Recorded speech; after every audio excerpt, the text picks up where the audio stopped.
عليكم ورحمة الله وبركاته. الحمد لله وكفى وسلام على عباده الذين اصطفى. أما بعد فأعوذ بالله من الشيطان الرجيم. بسم الله الرحمن الرحيم.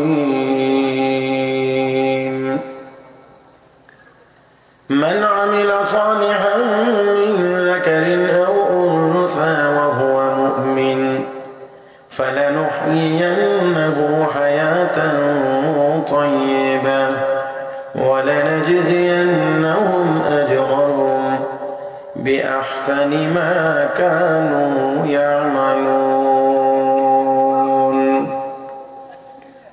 صدق الله مولانا العظيم وصدق رسوله النبي الأمي الكريم ونحن على ذلك لمن الشاهدين والشاكرين والحمد لله رب العالمين.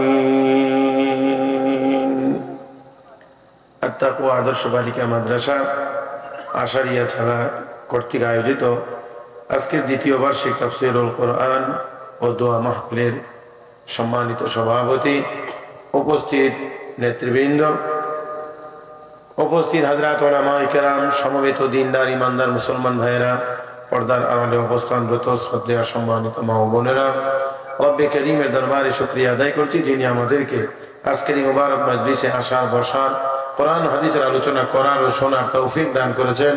মহব্বতের সাথে সবাই উচ্চ আওয়াজে পড়ি আলহামদুলিল্লাহ। কষ্ট করে যারা এখনো বসা আছেন, আমি আপনাদেরকে একটু বিনয়ের সাথে জিজ্ঞেস করতে চাই, আরো কিছুক্ষণ সময় ধৈর্য ধরে কোরআন হাদিসের কথা শুনতে কি রাজি আছেন? আমি এখনো পুরোপুরি আশ্বস্ত হতে পারিনি, সবাই কি রাজি আছেন? আচ্ছা রাখেন, দেখি একটু নবীকে মহব্বত করেন কে কে, নবীকে ভালোবাসেন, একটু হাত তুলেন তো দেখি কে কে আছেন। মাশাআল্লাহ, আল্লাহ সবগুলো হাতকে কবুল করো। হাত নামান, হাত নামান, বুঝে শুনে উত্তর দিয়ে। শয়তানরেও কেউ ভালোবাসেন? না দি বলেন না তো বুঝতে কিছু ভালোবাসেন। শয়তানরে কিছু মহব্বত করেন? করেন না? নবীকে মহব্বত করেন? মাশাআল্লাহ। 30 সেকেন্ড সময় দিলাম, বসাটা একটু নবীর মহব্বত অনুযায়ী করেন তো দেখি বসাটা। এখন দেখা যাবে 30 সেকেন্ড পরেই বোঝা যাবে মহব্বত কে কার কার সাথে,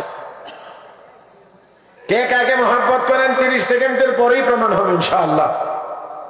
আল্লাহ আল্লাহ তুমি সবাইকে নবীর মহব্বতে উজ্জীবিত হওয়ার তৌফিক দান করো।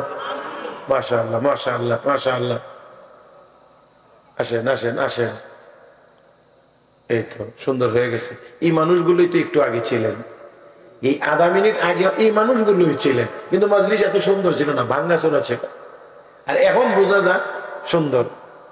এবার সবাই একটু আমার দিকে তাকান তো, একটু আমার দিকে, একদম সোজা আমার দিক, অন্য কোনো দিক না, আমার দিকে তাকাইবেন। মাঝে মাঝে একটু কথা বলার দরকার হলে রাজি আছেন? না আসতে বলছেন, রাজি আছেন? যদি গুনাহের আওয়াজ না হয়, সওয়াবের আওয়াজ হয়, এই আওয়াজটাকে একটু জোরে করতে পারবেন? না, কথা কয় না। জবানটা কে দিয়েছেন? জমিন কে দিয়েছেন? আসমান কে দিয়েছেন? আমরারে কে বানাইছেন? তাহলে আল্লাহর নামটাকে একটু জোরে বলা যাবে না?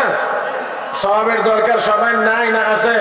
তাহলে মহব্বতের সাথে বলেন সুবহানাল্লাহ, আলহামদুলিল্লাহ, লা ইলাহা ইল্লাল্লাহ। জোরে আওয়াজ করে বলেন আল্লাহু আকবার।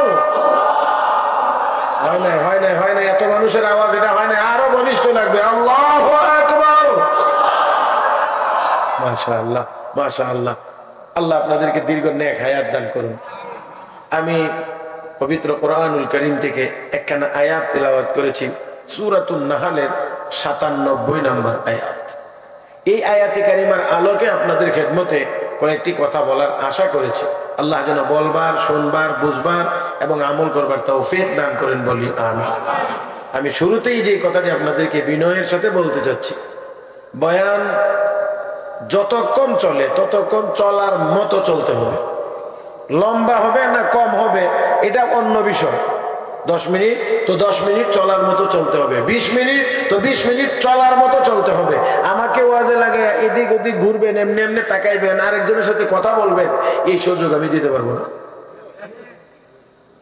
সময়কে নষ্ট করা যাবে না, সর্বোচ্চ কাজে লাগাইতে হবে। সবাই বলি ইনশাআল্লাহ। আরো জোরে কান। এখন বুঝে আসে না, এখন বুঝে আসে না, বুঝে আসবে, বুঝে আসবে।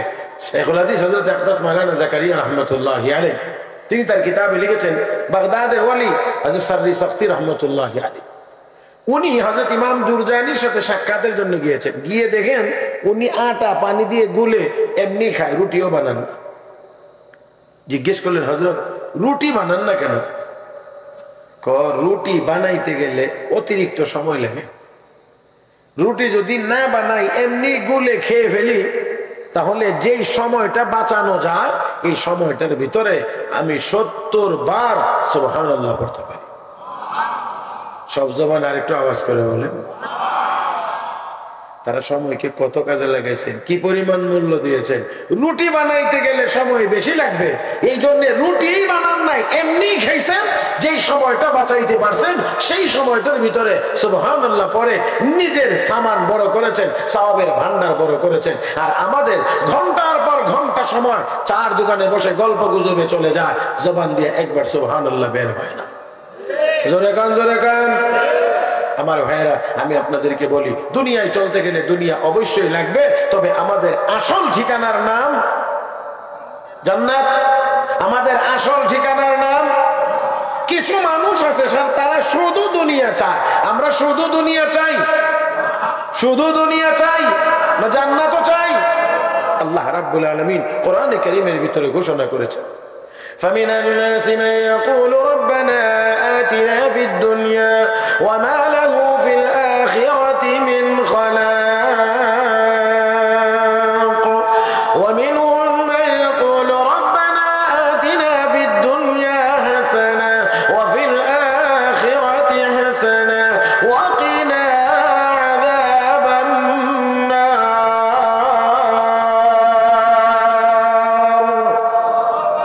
আল্লাহু আকবার বলবেন, আপনারা বলবেন? তো বলেন, তার একটু জোরে বলেন।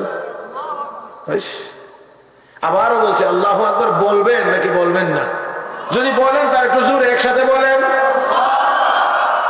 মাশাআল্লাহ, মাশাআল্লাহ। আল্লাহ রাব্বুল আলামিন বলেন, কিছু মানুষ আছে যারা শুধু দুনিয়া চায়, দুনিয়া দুনিয়া দুনিয়া দুনিয়া দুনিয়া, আরো আরো আরো আরো আরো আরো আরো।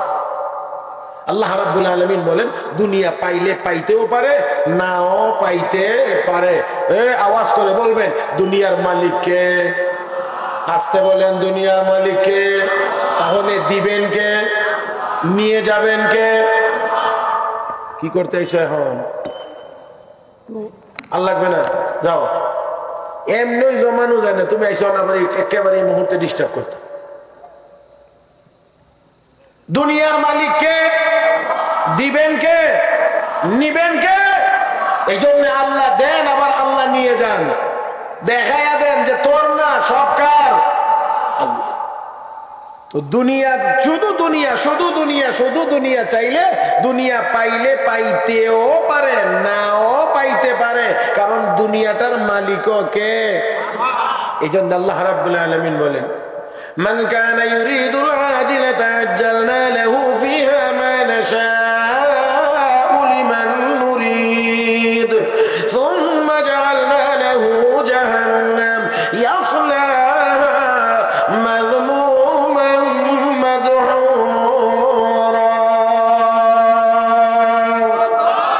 ওয়া মান আরাদা আল আখিরাতা ওয়া সা'a লাহা সা'য়াহা ওয়া হুয়া মুমিন فأولئك كان سعيهم مشكورا।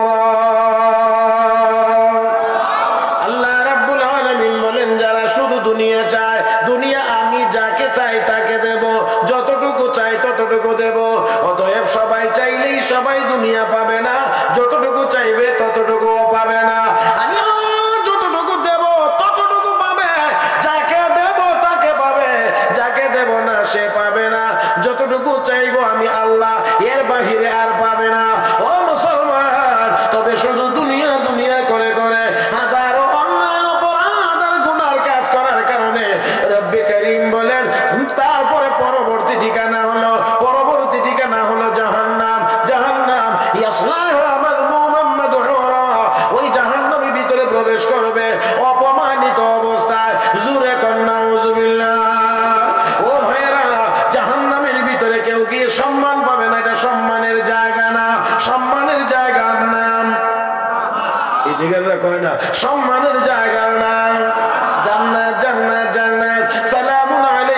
তিবতুম ফাদখুলুহা খালিদিন। জান্নাতের যাওয়ার সময় ফেরেশতারা সালাম দেবে, স্বাগত জানাবে, আহলান সাহলান বলবে। এ মুসলমান, এবার একটু আওয়াজ করে বলুন, একটু আওয়াজ করে বলুন, জাহান্নামে কি কেউ যাইতে চায়? জাহান্নামে কি কেউ যাইতে চায়? কোথায় যাইতে চায়? জান্নাতে যাইতে চায়। তাহলে দুই কাজ, দুইটার জন্য দুই কাজ। জাহান্নামে যাইতে চায় না, গুনার কাজ করা যাবে। জাহান্নাম থেকে বাঁচতে হলে গুনার কাজ ছাড়তে হবে। জান্নাতে যদি যাইতে হয় নেক আমল। সারা রাত ওয়াজ করলেও কথা উদ্দুরই, সারা রাত ওয়াজ করলে কথা উদ্দুরই। গুনার কাজ ছাড়তে হবে, নেক আমল শুধু পুরুষের করলেই হবে। কথা বল না, শুধু পুরুষের করলেই হবে না, মহিলাদেরও করতে হবে। হ্যাঁ, মহিলাদেরও করতে হবে। এই জন্য আমি যে আয়াত তেলাওয়াত করেছি, এই আয়াতে আল্লাহ রাব্বুল আলামিন পুরুষদেরকেও বলেছেন, মহিলাদের কথাও বলেছেন, পুরুষের কথাও বলেছেন, মহিলার কথাও বলেছেন। তাহলে বোঝা গেল মহিলাদেরকে আল্লাহ পুরস্কারের ক্ষেত্রে বাদ দেন নাই। কথা কয় না? হ্যাঁ, খালি বুঝে না বুঝে উল্টা সিধা কথা কয় অনেকে, ইসলাম মহিলাদেরকে ঠকাইছে। বেটা জালেম, সারা পৃথিবী খোঁজ করে দেখ, ইসলাম সবচেয়ে বেশি মর্যাদা মহিলাদেরকে দিয়েছে। এত মর্যাদা আর পৃথিবীর কোন ধর্মের ভিতরে নাই, ইসলাম যতটা মর্যাদা মহিলাদেরকে দিয়েছে। আমার হাতে এত সময় আপনাদেরও হবে না, আমারও হবে না যে আপনাদেরকে এত লম্বা করে বুঝাইতে পারবো। তবে কথাটা যেহেতু চলে আসছে, মাত্র পয়েন্ট ভিত্তিক দুই তিনটা কথা আপনাদের খেদমতে বলতে চাই। একজন মহিলার মৌলিক তিনটা পরিচয় আছে। একজন মহিলার মৌলিক তিনটা। এক নাম্বার, জন্মের পরে সে একজনের মেয়ে। দুই নাম্বার, বিবাহের পরে সে একজনের স্ত্রী। তিন নাম্বার, সন্তান হওয়ার পরে সে একজনের মা। কয়টা পরিচয়? প্রথম একজনের মেয়ে, দ্বিতীয় সে একজনের স্ত্রী, তিন নাম্বার সে একজনের মা। কোনটার মধ্যে আপনি মর্যাদা তালাশ করবেন? আসুন, পৃথিবীর কেউ থাকলে ইসলাম ধর্মের সামনে আসেন, দেখেন ইসলাম কোথায় কি মর্যাদা দিয়েছে আর তারা কি করেছে। আমার বন্ধুরা, অধিকারের নাম দিয়ে মহিলাদেরকে ঘর থেকে বের করে নিয়ে ভোগের পণ্য বানানো হয়েছে। একটা সময় গিয়ে কুকুর বিড়ালের দাম থাকে, কিন্তু মহিলাদের দাম থাকে না। আর ইসলাম ধর্মের ভিতরে বয়স যত বেশি হবে, মহিলার মর্যাদা তত বেশি হবে। যদি লাইন মতো যায়, যদি মেয়ে আর ছেলের মধ্যে ব্যবধান কি? ছেলে সাবালক হলে লালন পালনের দায়িত্ব বাবার উপরে ফরজ নয়। ছেলে সাবালক হয়ে গেলে তার নিজের দায়িত্ব। কিন্তু মেয়ের বেলা ইসলামের বিধান হলো সাবালক নাবালক কোনো কথা নাই, যতদিন আর একজনের হাতে তুমি হস্তান্তর না করবা। তাহলে হস্তান্তর পরে, মেয়ের পরে কার কাছে হস্তান্তর হবে? স্বামীর কাছে। যতদিন বিয়ে না দিবা ততদিন তোমার, বিয়ে দিবা তো মরণ পর্যন্ত।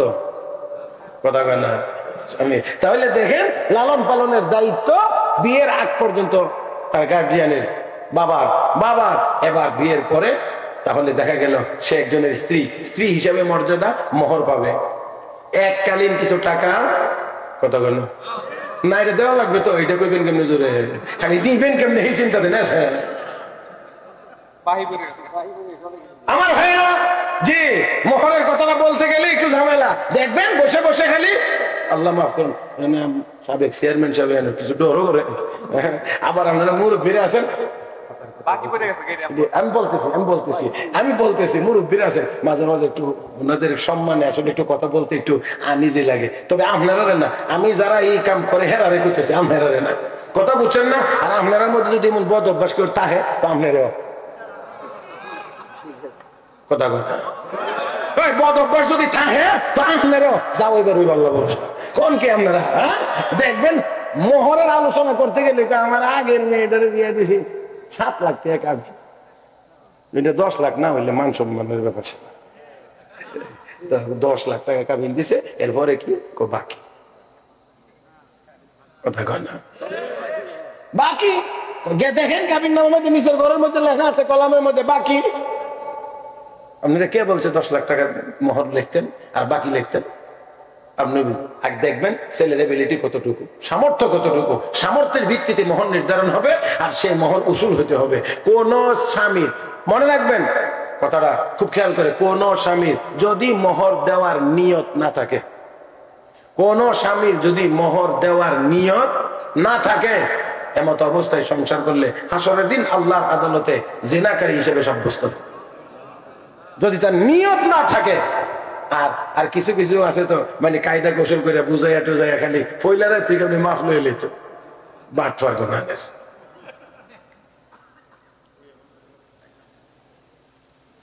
মোহর কে পাবে, ছেলে না মেয়ে? কথা কয় না, মেয়ে পাবে, স্ত্রী পাবে, স্বামী দিবে। কিন্তু দুর্ভাগ্যজনক ভাবে সত্য যে আজ মোহর মেয়ের নামে যেটা থাকে এটা থাকে বাকি, আর ছেলের নামে কোনো পাওনা দাওনা নাই, কিন্তু এটা দেওয়া লাগে 1.5 মাস আগে। কথা কয় না, কথা কয় না। হ্যাঁ, তাহলে একটু ঝামেলা এখানে আছে আছে আমার ভাইয়েরা। তাই আসুন বলতে চাই স্ত্রী হিসেবে ইসলাম মর্যাদা দিয়েছে, মা হিসেবে যখন সন্তানের মা হবে, মা হিসেবে ইসলাম মহিলাকে যত সম্মান দিয়েছে সারা পৃথিবীর সব ধর্ম মিলেও তার সিটে ফোটা মর্যাদাও মহিলাদেরকে দিতে পারে নাই। আমার ভাইয়েরা, আমার বন্ধুরা, বিশ্ব নবী রাহমাতুল্লিল আলামিন তিনি বলেছেন হুমা জান্নাতুকা ওয়া নারুকা, তোমার মা বাবা তোমার জান্নাত, তোমার মা বাবা তোমার জাহান্নাম। তাহলে এত মর্যাদা দেওয়ার পরেও এই জালেমেরা বলে কি ইসলাম ধর্মে মহিলাদেরকে শুধু ঘরের ভিতরে আটকায় রাখে, ঘরের ভিতরে বন্দী করে রাখে। হে মুসলমান, আওয়াজ করে জবাব দিবেন, ইমানি আওয়াজে জবাব দিতে হবে। মুসলমান মহিলারা ঘরের ভিতরে থাকবে, এটা কি আমার কথা না যিনি বানাইছেন তার কথা? কে বানাইছেন বলেন, কে বানাইছেন? ওয়াকারনা ফি বুয়ুতিকুন্না ওয়ালা তাবাররাজনা তাবাররুজাল জাহিলিয়াতিল উলা ওয়া আকিমনাস সালাতা ওয়া আতিনাজ যাকাতা ওয়া আতিউল্লাহ ওয়া রাসূলাহু ইন্নামা ইউরিদুল্লাহু লিইউযহিবা আনকুমুর রিজসা আহলাল বাইত ওয়া ইউতাহহিরাকুম তাতহীরা।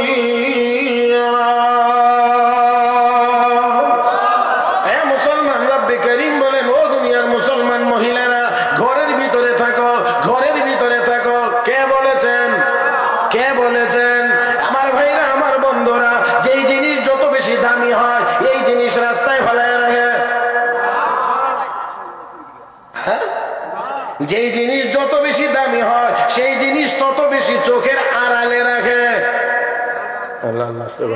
আর এবার যেই জিনিস যত দামি হয় সেই জিনিস তত বেশি সিন্ধুকের ভিতরে ভরে রাখে।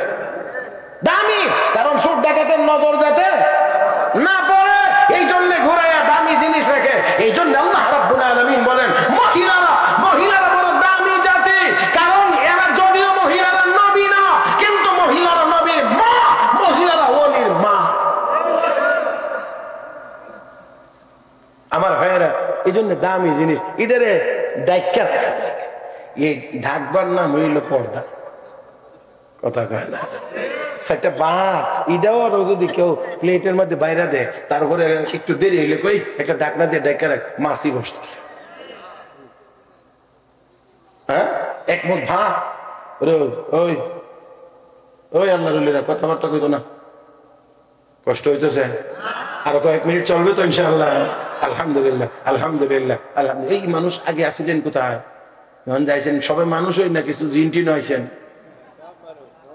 হ্যাঁ, তো যাক আলহামদুলিল্লাহ। আমি তো ভাবছিলাম যে মানে আপনারা এত মানুষ হবেন না, আর আমিও বেশি দেরি করা লাগবে না, অল্প সময় চলে যাব। তো আলহামদুলিল্লাহ আলহামদুলিল্লাহ। এখন যে মাজমা হয়েছে কিছুক্ষণ চলবে। হ্যাঁ, পিছনের তারা বলতে হবে এরা পরে আইছে ইনশাআল্লাহ। জোরে কন।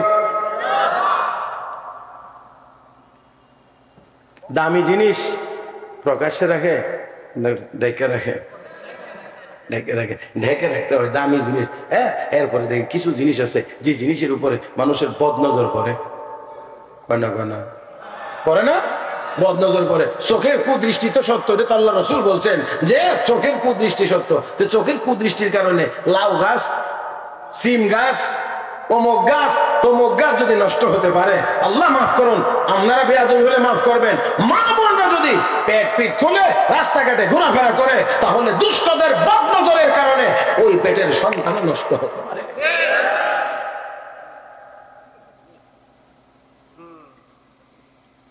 যার কারণে আজকে নেককার মায়ের বড় অভাব, যার কারণে নেককার সন্তানের অভাব। কথা না, নেককার মা যদি হয় তাহলে নেককার সন্তানও পাওয়া। একজন মায়ের কথা বলি,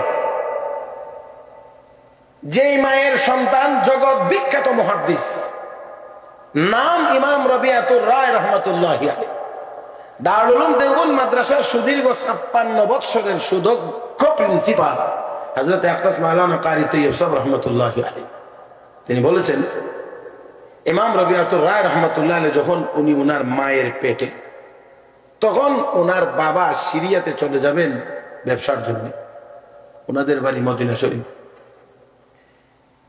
দীর্ঘদিন সিরিয়ায় থাকবেন, এই জন্য স্ত্রীর হাতে, গর্ভবতী স্ত্রীর হাতে 15,000 দিরহাম দিয়ে বলছেন, এটা দিয়ে তুমি তোমার সংসার চালায়ো, আমার আসতে দেরি হবে।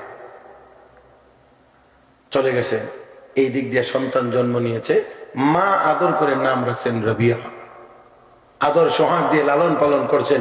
আস্তে আস্তে বড় হইতেছে, হইতে হইতে হইতে হইতে যখন তার সময় হয়েছে এবার একটু পড়াশোনা করার, তখন সর্বপ্রথম মা তাকে কোরআন শিখাইবার জন্য ওই আলিফ বা তাসা যেখানে শিখানো হয় সেই মক্তবে পাঠিয়ে দিয়েছেন। সন্তান আস্তে আস্তে করে সামনের দিকে আগাইতে আছে, মা তার পিছনে ভূমিকা পালন করছেন, আস্তে আস্তে করে আগাইতে আছে। ইমাম রবিআতুর রায় রাহমাতুল্লাহি আলাইহির বাবা একটানা 16 বছর ছিলেন এই বাণিজ্যিক সফরে। এই দিক দিয়ে মা তার একক ভূমিকায় সন্তানকে এগিয়ে নিয়ে যাচ্ছেন। আমার ভাইয়েরা, ওই সন্তানের বাবা বিদেশ থেকে আসার আগে আগে একজন মায়ের সুন্দর ভূমিকার কারণে ছেলে শুধুমাত্রই গতানুগতিক আলেম হয়েছে তা না, 16 বছর বয়স হওয়ার আগে আগে এত বড় আলেম হয়েছেন, মসজিদে নববীর ভিতরে রওজা শরীফের পাশে বসে বসে হাদিস পড়ানোর জন্য তিনি মুহাদ্দিস নিযুক্ত হয়েছে। আমার ভাইয়েরা, রওজা শরীফের পাশে বসে বসে হাদিস পড়ানো এটা কোনো সাধারণ কথা না, এটা সাধারণ কথা না। এখানে বসে টাঙ্গাইলে বসে হাদিস পড়ানো যায়, রওজা শরীফের পাশে বসে বসে হাদিস পড়ানো আরো অনেক কঠিন, কারণ যার হাদিস তিনি তো রওজা শরীফ থেকে শুনতেছেন। আল্লাহ জোরে কোন না কেন? قال رسول الله صلى الله عليه وسلم من صلى علي عند قبري سمعته ومن صلى علي نائيا أبلغته। আল্লাহ নবী বলেন, উম্মত আমার রওজার পাশে এসে যদি কেউ আমাকে সালাম দেয়, আমি তার সালাম শুনি এবং তার সালামের জবাব দেই। আল্লাহু আকবার। আর যদি দূর থেকে কেউ দরুদ ও সালাম পাঠ করে, আল্লাহ রাব্বুল আলামিন ফেরেশতার মাধ্যমে দরুদ ও সালামের হাদিয়া আমার রওজা শরীফে পৌঁছায়া দেয়। রওজা শরীফের পাশে বসে বসে হাদিস পড়ানোর জন্য মুহাদ্দিস নিযুক্ত হয়েছেন। 16 বছর পরে বাবা বাড়িতে ফিরলেন, গেট দিয়ে যখন প্রবেশ করেন এমন সময় দেখেন যুবক মানুষ বাড়ির ভিতর থেকে বেরিয়ে আসতেছে। গেটে সাক্ষাৎ, যুবককে দেখেই বলতে আছেন উনি, হে যুবক, আমার বাড়িতে তুমি কে? আমার বাড়ির ভিতরে তুমি কে? চেনা নাই, জানা নাই, দেখেও নাই, জেনে ব্রেইনেও এই কথা নাই যে আমার সন্তান হয়ে থাকতে পারে। যুবক, কে তুমি? আমার বাড়ির ভিতর থেকে তুমি আসছো, কে তুমি? যুবক ডাক দিয়ে, মুরব্বি, আপনি আমাকে বলেন আমি কে, বরঞ্চ আমি আপনাকে জিজ্ঞেস করছি আপনি কে? অনুমতি ছাড়া আমার বাড়িতে প্রবেশ করতেছেন। চেনা নাই, জানা নাই, বাবা চিনে না সন্তান, সন্তান চিনে না বাবা। এই জন্যে একজন আরেকজনকে জিজ্ঞাসা, আপনি কে আর তুমি কে? কথাবার্তা আস্তে আস্তে গরম হইতে আছে। ও মুসলমান, কিন্তু কেউ কাউকে না চিনলেও বাড়ির মহিলা তো অবশ্যই দুজনকে চিনে। সামনে এগিয়ে আসলেন, স্বামীকে ডাক দিয়ে কয়, আসেন ভিতরে। আর ছেলেকে আস্তে করে ধাক্কা দিয়ে কয়, যাও তুমি তোমার কাজে।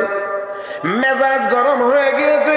এই জন্য ইমাম রবিআতুর রায় রাহমাতুল্লাহি আলাইহির বাবা বাড়ির ভিতরে এসে এবার তার স্ত্রীকে ডাক দিয়ে কয়, 15,000 দিরহাম তোমার কাছে দিয়ে গিয়েছিলাম, কোথায় খরচ করেছো হিসাব দাও। আপনারা বলেন 16 বছর পরে বাড়িতে আয়া এটাই বুঝি প্রথম কথা? না, বলার কথা ছিল, আরে টাকা পয়সা তো এই ব্যাপারে কোনো কথা যদি বলাই লাগে তো বলার দরকার ছিল। 15 বছর কেমনে চলছে জানি না, টাকা পয়সা তো পাঠাইতে পারি নাই, যদি ধার কর্জ ঋণ টিন হয়ে থাকে বলো, আগে তাদের টাকাটা পরিশোধ করি।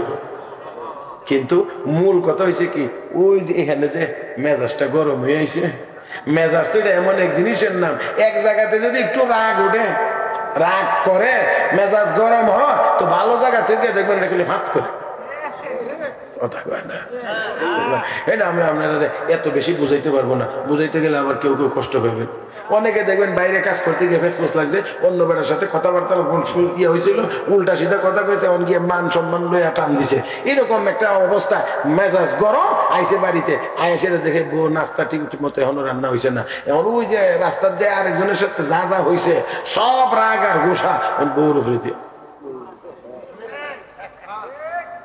কথা আছে না। আরো আছে, এটা করতাম না, আরো আরো আছে, আরো আছে, এটা বলবো। হ্যাঁ বাড়িতে বুড়ির লোকে ঝগড়া লাগছে, পারছে না, ফুলার বল লাগছে, এটা আরো সাফাবাজ আলটা মডার্ন, এটার লোকে পারছে না। না ভাই না, জামাটা কান্দে লইয়া আস্তে আস্তে চুট মুখ কামড়া আর জায়গা মসজিদে দেখে কোনো কারণে মুয়াজ্জিনের আজান দিতে 2-3 মিনিট লেট। বুঝছেন না আপনারা, কোনো কারণে ওজুটা করে আজান দিতে 2-3 মিনিট দেরি হয়ে যেতেছে।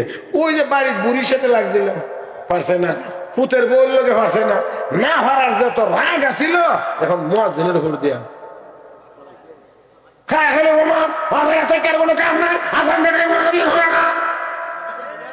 কথা বুঝেন না। তখন এই অযথা বগর বগর করলে আমরা টের পাই যে তাই নিহেন থেকে আইসে, কথা বুঝছেন না। এরকম এরকম আছে জি, মুসল্লি কত প্রকার ও কি কি উদাহরণ সহ আমার জানা আছে আলহামদুলিল্লাহ, কারণ আমি তো 32 বছরের পুরান হইছি, কথা বুঝেন নাই। হ্যাঁ পিছন দিকে এই রোগী আছে না কিছু, এই আওয়াজ পাইলেই বুঝি যে এটা কোনটা সিগন্যাল আর কোনটা অরিজিনাল, কথা বুঝেন না। আল্লাহ কষ্ট হইতেছে না, হ্যাঁ কষ্ট হইতেছে, কষ্ট না মাশাআল্লাহ। হ্যাঁ কষ্ট না বলে মেম্বার সাহেব কইছে, তার আমার একটু সাহস বাড়ছে না। হ্যাঁ তাহলে আসেন, এজন্য রাগ এক জায়গায় উঠলে এটা কিন্তু যেখানে ধাক্কা লাগে এলিফাত করে, ওই যে মেজাজ গরম হয়েছে কারণ দেখছে কারে যুবক মানুষ বাড়ির ভিতর থেকে বের হয়। হ্যাঁ পর্দা পশিদার চিন্তা থাকলে অবশ্যই আপনার মেজাজ একটু না একটু গরম হওয়ারই তো কথা। আর যদি ফ্রি মাইন্ড হয়, কথা কয় না কি মাইন্ড, সব ফ্রি, তাহলে এখানে আর কোনো ঝামেলা থাকার কথা না। আমার ভাইয়েরা মেজাজ গরম, এই জন্য বাড়ির ভিতরে এসে বলছেন 15,000 দিরহাম তোমাকে দিয়ে গিয়েছিলাম, কোথায় খরচ করেছো হিসাব দাও। স্ত্রী বুঝতে